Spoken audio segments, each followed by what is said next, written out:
Let's get you a quick update from the Supreme Court, where there was a hearing on a plea seeking for counting of all VVPAT slips.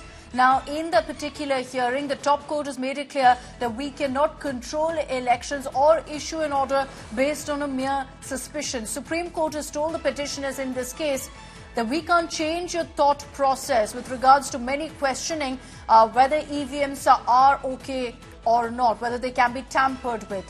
Now, the Supreme Court has said we cannot control functioning of another constitutional authority, referring to the Election Commission here.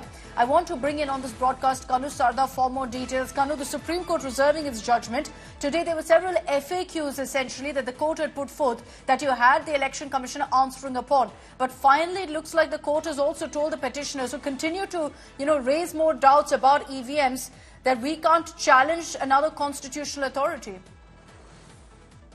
Yes, right, Akshita. There were 5 set of questions which were asked in the morning by the Supreme Court to the Election Commission of India based on the previous week's hearing in the Supreme Court on the same issue.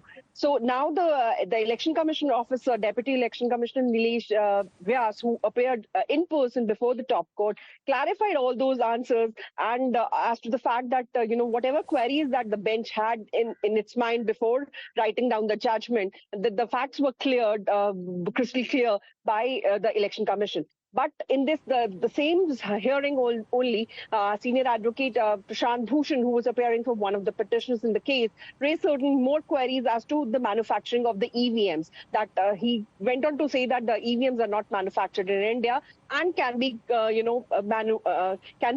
manipulated. At this, the observations from the bench came that mere on suspicion we cannot undo every process, and that is why the court's observation was very, very important in this case. And they went on to say that the court had intervened twice already as far as the VVPAT counting is concerned. So important observations there. The order reserved. We'll track the latest.